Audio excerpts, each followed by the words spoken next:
Perhaps never in human history has the relationship between law and morality been more important. And yet the relationship between law and morals is far from simple. In the post-Nuremberg era, the era of supernatural laws, that's supranatural and not supernatural, the notion that a law can be immoral or that state action based on law can somehow be illegitimate, anti-law, is almost part of everyday discussion. We are, in fact, at an ideal point to think once again about the complex relationship between law and morality. One of the best ways of doing this is to juxtapose 2 points in time. The period of transition from a time when the notion that laws should impose commonly held moral beliefs in the West would be, say, the mid-50s and early 60s, and we should compare that to our own time.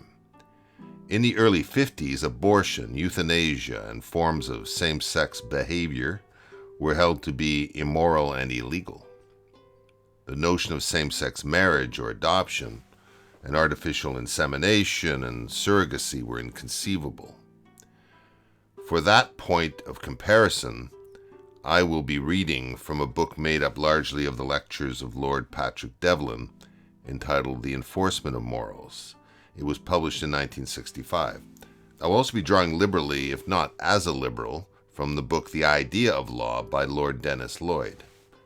There is no question that one of the sources of law's legitimacy and authority is the belief in our moral obligation to obey the law. If all laws had to be enforced by violence, society would be unmanageable. There will never be enough police or sedatives for that. It is far better for a society that its people believe that breaking the law is immoral, a sin, you might say, than most will enforce their own behavior. We have become accustomed in modern times to a purely secular conception of law. This is a very modern phenomenon. Our ancestors, and up until fairly recent times, saw laws having divine origins. Law, morality, and religion were treated as necessarily linked, one supporting the others. Some laws could be traced directly to God, like the Ten Commandments. Other laws were treated as divinely inspired. Lawgivers in ancient times were often treated as semi-mythical or semi-divine or heroic figures. To the ancients, it would have been inconceivable that a system of laws could exist that depended for its legitimacy entirely on force. Of course, the ancients and even the pre-moderns were very clever at devising colorful penalties for various crimes, such as boiling a cook in oil, or lopping off the hands of a thief, or for the heinous crime of treachery and disloyalty, the humiliating penalty of a drawing and quartering. But this was truly exceptional. Few criminals were caught, and the law always depended on common values. Certainly, making an example of the criminals who were caught played its part. One can question whether penalties need to be adjusted from time to time, depending on fluctuations of common morality in the people. An extremely moral people probably doesn't need the death penalty. Shame or exile would probably be sufficient, as was presented to Socrates, while a wholly immoral, atheist, hedonistic society, perhaps like ours, requires a whole lot more torture, long jail sentences and executions to reduce the crime rate, since only fear and loss of pleasure will do. Honor means very little to an immoral population. The notion of a draconian law actually relates to Draco's penalties, not to the laws themselves, which were in fact pretty run-of-the-mill laws. Don't murder, don't steal. He just imposed the death penalty for everything. After turning up the penalty knob for a while, the penalties can be reduced as forced morality kicks in for those who do not share the common morality. Perhaps this was Robespierre's thinking when he spoke of virtue through terror. But quite apart from human action in enforcing the law, to the ancients, since the laws were divinely inspired, there was no escaping punishment. If the state didn't get you, the gods would. The Greek dramatists wrote of Orestes, who, to avenge his murdered father, murdered his mother and her lover, but now he has killed his mother, which is a breach of the law. The divine furies pursue poor Orestes until he implores another god, or rather goddess in this case, Athena, to intervene on his behalf. Only a god can stay the application of divine law by another god. An early distinction emerges, therefore, between the Greek polytheistic view of divine law, which allowed for some flexibility in its application, given a polytheistic view of the world, or I should say the universe. One god could modify the will of another, if you were lucky. By contrast, the Hebrew monotheistic approach allows no flexibility. God's law is applied imperatively and inflexibly. The Bible is full of tales of rulers who disobeyed God's law and got their scepters handed to them, so to speak. The interpretation of God's law was often left in the hands of the most charismatic prophets, burning with religious zeal. No mere man-made law could stand next to God's law, and we have here a very early notion of higher law, be it natural law or even the notion of a human right or constitutional civil right, as we know them, that can be used to strike down a law of a lower order, a state or national law.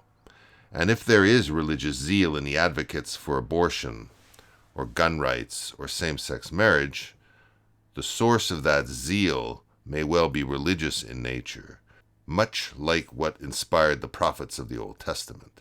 The contrast between God's law and mere human law is resolved in a draconian fashion, by smashing the human law, its rulers, and a misguided people. The Hebrew and early Calvinist approach leaves no room for differences of interpretation. To be against God's law is to be a heretic, just as being against abortion or same-sex marriage or climate change is to be a secular heretic of the foulest kind.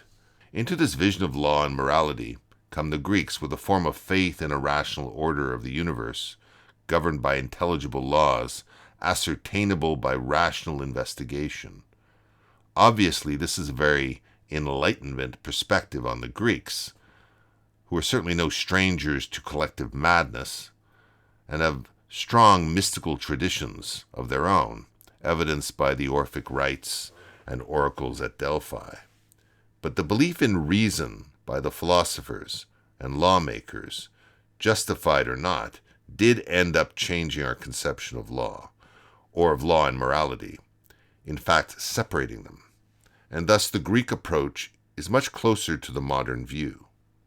Greek thinkers believed that man's reason shared in the divine nature of the universe, and thus man is capable of understanding it. We see this in the concept of logos, or divine reason and creative order, to which we have access. Greeks got around, even if they weren't the sea people, well, maybe they were, and noticed that different peoples had different laws. They noticed that there were laws that couldn't possibly be rationally justified. The Greeks recognized that some laws were human in origin and yet possessed a legitimate autonomous position in society and had to be obeyed by citizens, whether or not they agreed with them or not. A citizen had a moral obligation to obey a human law, even if he believed it to be immoral. This comes to the fore in the case of Socrates, sentenced to death or exile for corrupting the youth of Athens. And though he regarded these laws as unjust, he reasoned that he was morally bound to abide by them and accept the penalty. This was the painful dilemma presented to the citizens of Athens by the idea that to live according to the laws was the highest unwritten law. Even if this could, as Plato showed in the case of Socrates, lead to the condemnation of the most just man alive, an immoral law remained law unless you could persuade the citizens in the assembly to amend the law or the jury to acquit you. Fair to say the view in our times is that although the law and morality do often occupy the same ground, there is no necessary coincidence between the dictates of law and morality. Also, in the modern total state, which meddles increasingly in every aspect of our lives, the banality of many laws and regulations makes any association with morality absurd. Laws are merely the strings connecting us to the puppet master that we cut if we can. Since the advent of the automobile and income tax laws, the notion of the morality of avoiding the law takes on a life of its own.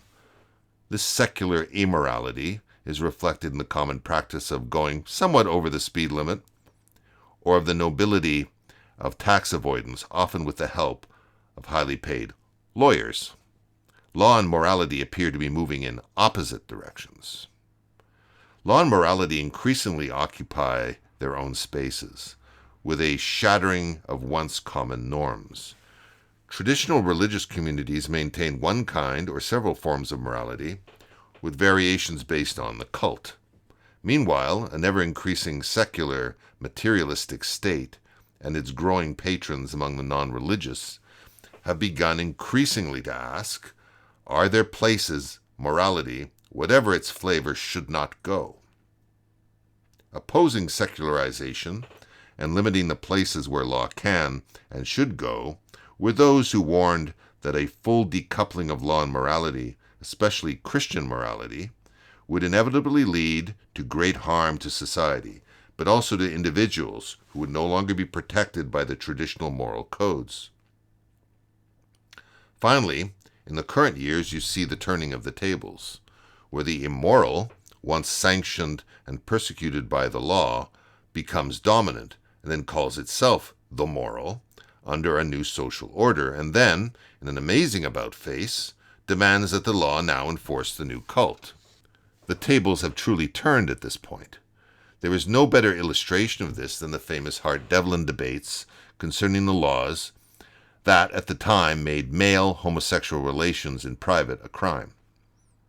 In 1954, in the UK, a committee chaired by University Vice-Chancellor John Wolfenden and comprised of judicial officers, politicians, medicos, ministers of the Crown, and other illustrious ones, was convened to examine the laws relating to homosexuality and prostitution.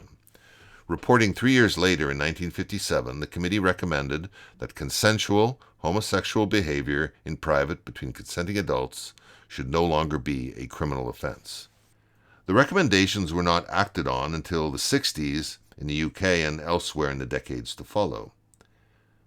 The committee concluded that although the law's function is to preserve public order and decency, it was not its function to concern itself with private immorality and intrude into the private lives of citizens, or to seek to enforce any particular pattern of behavior. In quotes, "The realm of private morality is none of the law's business," end quote.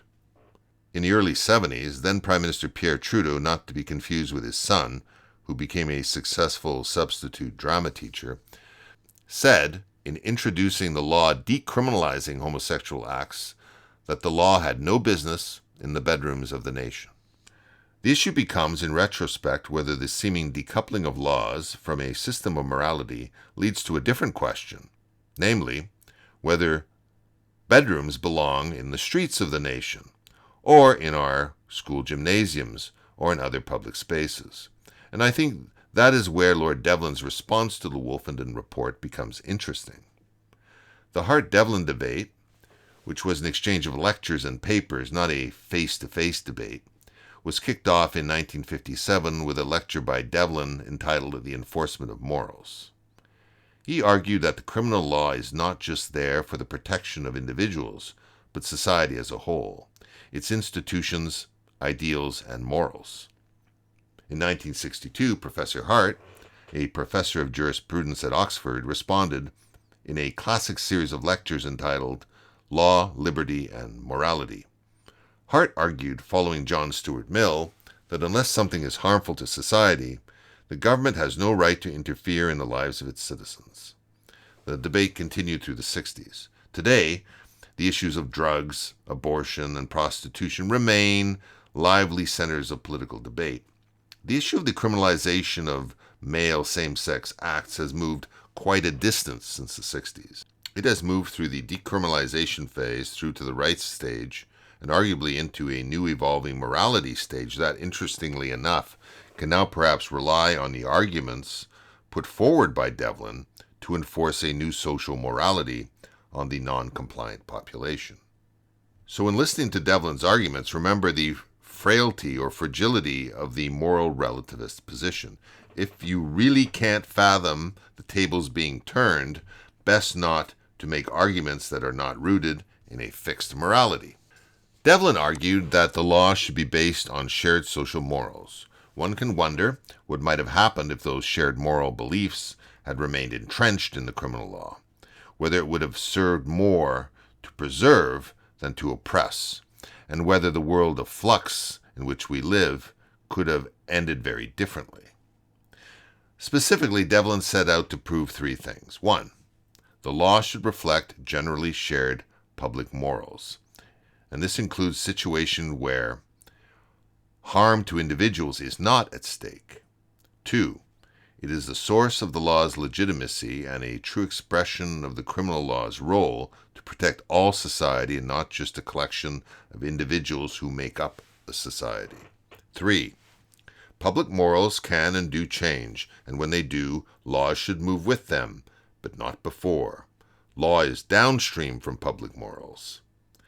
Devlin is here taking a classic liberal approach. Whatever his personal beliefs, he was prepared to countenance a complete transformation of society if public morals changed fundamentally, which implies moral relativism. Years later, when considering, for example, the same-sex marriage debate, the polls consistently showed the public morals to be against same-sex marriage, with the tide only turning around 2011, 2012 in the U.S. In Canada, all political parties professed support for the traditional family as recently as 2003, and yet in 2005, same-sex marriage was made legal. This suggests a top-down pressure, with the laws changing ahead of public morals, and then creating a steamroller effect after that. Devlin advances two main arguments in favor of his position. 1. Devlin argued that social order requires the law to reflect privately held moral beliefs, not just things that hurt people.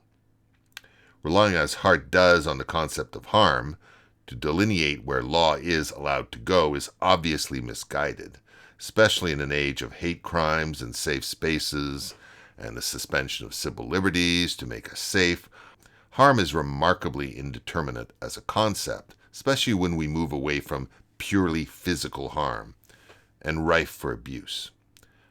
Now, Devlin's second argument is that the public needs to believe that the law is going to protect its private morality, not just protect it from immediate harm. Now, on the first argument, Devlin argues that laws need to protect the community, and to do that, laws must criminalize activities that challenge accepted moral norms. There are two reasons for this. One is a utilitarian argument.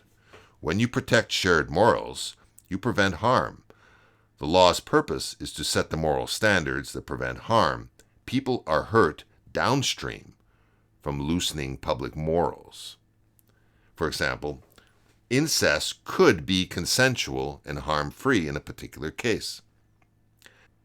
Devlin argued you have to protect the family generally and the social fabric of society by enforcing a norm against incest, even if there is consent and no harm.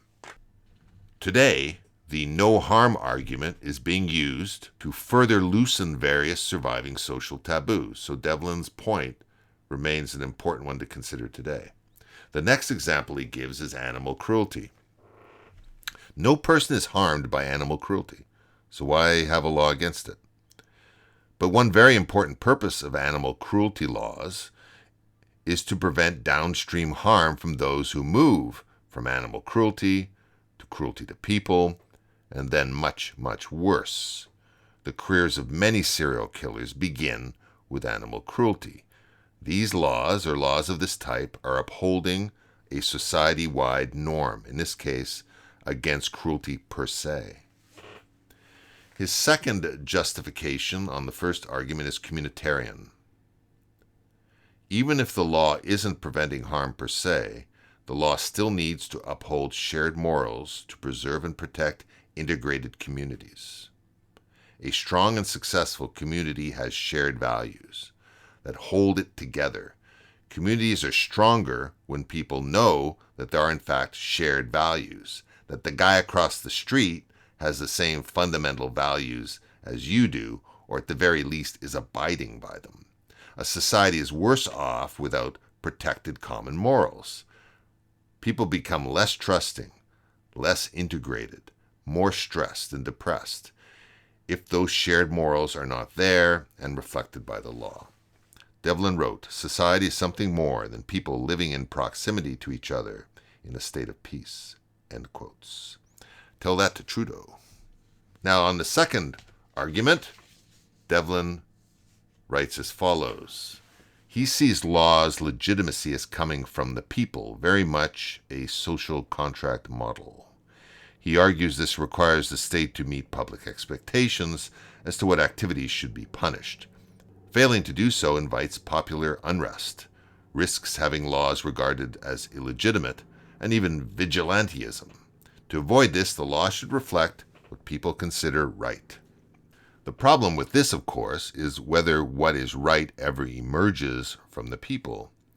It may be preserved in the people, in a good society, but modern times suggest that morals can be manipulated and changed by a powerful elite that controls public education and the media. Given some of these weaknesses in Devlin's position, it is worth quoting him directly, because when you read the lecture, you find there is much more between the lines, less of the moral relativism than you may assume by a mere summary of his position. In fact, his foundations seem firmly rooted in Western civilization and Christianity, and even, dare I say, a belief in a logos, a right and wrong that may not be open to change. I am reading from Morals and the Criminal Law, a Maccabean lecture in jurisprudence read at the British Academy on 18 March 1959. Morals and religion are inextricably joined, the moral standards generally accepted in Western civilization being those belonging to Christianity. Outside Christendom, other standards derive from other religions. None of these moral codes can claim any validity except by virtue of the religion on which it is based. Old Testament morals differ in some respects from New Testament morals. Even within Christianity there are differences. Some hold that contraception is an immoral practice, that a man who has carnal knowledge of another woman while his wife is alive is in all circumstances a fornicator. Others, including most of the English-speaking world, deny both these propositions. Between the great religions of the world, of which Christianity is only one, there are much wider differences. It may or may not be right for the state to adopt one of these religions as the truth, to found itself upon its doctrines, and to deny to any of its citizens the liberty to practice any other. If it does, it is logical that it should use the secular law, wherever it thinks it necessary to enforce the divine. If it does not, it is illogical that it should concern itself with morals as such. But if it leaves matters of religion to private judgment, it should logically leave matters of morals also. A state which refuses to enforce Christian beliefs has lost the right to enforce Christian morals. If this view is sound, it means that the criminal law cannot justify any of its provisions by reference to the moral law. It cannot say, for example, that murder and theft are prohibited because they are immoral and sinful. The state must justify in some other way the punishments which it imposes on wrongdoers, and the function for the criminal law independent of morals must be found. This is not difficult to do. The smooth functioning of society and the preservation of order require that a number of activities should be regulated. The rules that are made for that purpose and enforced by the criminal law are often designed simply to achieve uniformity and convenience, and rarely involve any choice between good and evil. Rules that impose a speed limit or prevent obstruction on the highway have nothing to do with morals. Since so much of the criminal law is composed of rules of this sort, why bring morals into it at all? Why not define the function of the criminal law in simple terms as the preservation of order and decency and the protection of the lives and property of citizens, and elaborate those terms in relation to any particular subject in the way in which it is done in the Wolfenden Report? The criminal law in carrying out these objects will undoubtedly overlap the moral law. Crimes and violence are morally wrong, and they are also offenses against good order. Therefore, they offend against both laws. But this is simply because the two laws in pursuit of different objectives happen to cover the same area. Such is the argument. Is the argument consistent or inconsistent with the fundamental principles of English criminal law as it exists today? That is the first way of testing it, though by no means a conclusive one. In the field of jurisprudence, one is at liberty to overturn even fundamental conceptions if they are theoretically unsound, but to see how the argument fares under the existing law is a good starting point. It is true that for many centuries the criminal law was much concerned with keeping the peace, and little, if at all, with sexual morals. But it would be wrong to infer from that it had no moral content, or that it would ever have tolerated the idea of a man being left to judge for himself in matters of morals. The criminal law of England has from the very first concerned itself with moral principles. A simple way of testing this point is to consider the attitude which the criminal law adopts towards consent. Subject to certain exceptions inherent in the nature of particular crimes, the criminal law has never permitted consent of the victim to be used as a defense.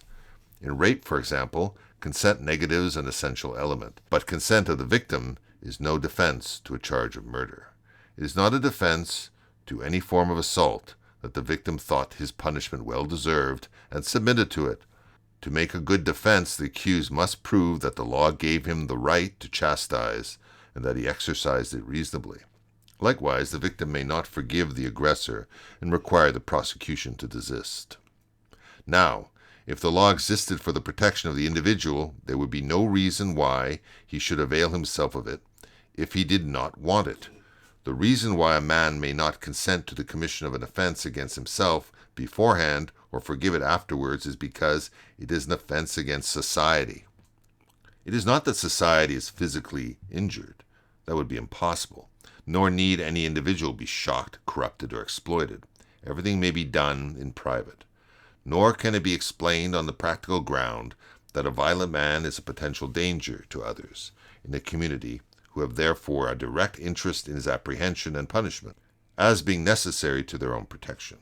That would be true of a man whom the victim is prepared to forgive, but not of one who gets his consent first. A murderer who acts only upon the consent and maybe the request of his victim is no menace to others, but he does threaten one of the great moral principles upon which society is based, that is, sanctity of human life. There is only one explanation of what has hitherto been accepted as the basis of the criminal law, and that is that there are certain standards of behavior or moral principles which society requires to be observed, and the breach of them is an offense not merely against the person who is injured, but against society as a whole. Thus, if the criminal law were to be reformed so as to eliminate from it everything that was not designed to preserve order and decency or to protect citizens, including the protection of youth from corruption, it would overturn a fundamental principle. It would also end a number of specific crimes: euthanasia, or the killing of another at his own request, suicide, attempted suicide, and suicide pacts, dueling, abortion, incest between brother and sister, are all acts which can be done in private and without offense to others, and need not involve the corruption or exploitation of others. Many people think that the law on some of these subjects is in need of reform, but no one hitherto has gone so far as to suggest that they should all be left outside the criminal law as matters of private morality. They can be brought within it only as a matter of moral principle. It must be remembered also that although there is much immorality that is not punished by the law, there is none that is condoned by the law. The law will not allow its processes to be used by those engaged in immorality of any sort. For example, a house may not be let for immoral purposes. The lease is invalid and would not be enforced. But if what goes on inside there is a matter of private morality and not the law's business, why does the law inquire into it at all? I think it is clear that the criminal law, as we know it, is based upon moral principle. In a number of crimes, its function is simply to enforce a moral principle and nothing else. This view that there is such a thing as public morality can also be justified by an a priori argument. What makes a society of any sort is community of ideas. Not only political ideas, but also ideas about the way its members should behave and govern their lives. These latter ideas are its morals. Every society has a moral structure, as well as a political one. Or rather, since that might suggest two independent systems, I should say that the structure of every society is made up both of politics and morals. Take, for example, the institution of marriage. Whether a man should be allowed to take more than one wife is something about which every society has to make up its mind, one way or the other. In England, we believe in the Christian idea of marriage, and therefore adopt monogamy as a moral principle.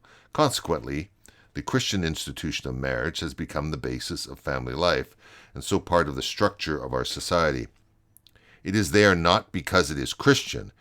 It has got there because it is Christian, but it remains there because it is built into the house in which we live, and could not be removed without bringing it down.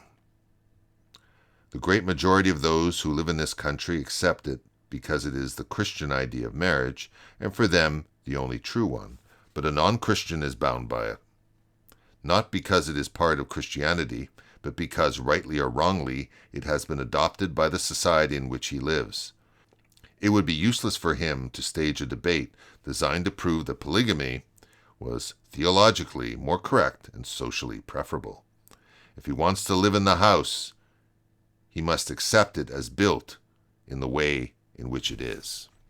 I think, therefore, that it is not possible to set theoretical limits on the power of the state to legislate against immorality. It is not possible to settle in advance exceptions to the general rule, or to define inflexibly areas of morality in which the law is in no circumstances to be allowed to enter. Society is entitled by means of its laws to protect itself from dangers, whether from within or without. Here again, I think that the political parallel is legitimate. The law of treason is directed against aiding the king's enemies and against sedition from within. The justification for this is that established government is necessary for the existence of society, and therefore its safety against violent overthrow must be secured. But an established morality is as necessary as good government to the welfare of society. Societies disintegrate from within more frequently than they are broken up by external pressures. There is disintegration when no common morality is observed, and history shows that the loosening of moral bonds is often the first stage of disintegration, so that society is justified in taking the same steps to preserve its moral code as it does to preserve its government and other essential institutions. How is a lawmaker to ascertain the moral judgments of society? It is surely not enough that they should be reached by the opinion of the majority. It would be too much to require the individual assent of every citizen. English law has evolved and regularly uses a standard which does not depend on the counting of heads. It is that of the reasonable man. Devlin also addresses at this point in the lecture the old and familiar question of striking a balance between the rights and interests of society and those of the individual. I will conclude with this from his lecture. But the true principle is that the law exists for the protection of society. It does not discharge its function by protecting the individual from injury, annoyance, corruption, and exploitation. The law must protect also the institutions and the community of ideas, political and moral, without which people cannot live together. Society cannot ignore the morality of the individual any more than it can his loyalty. It flourishes on both, and without either, it dies.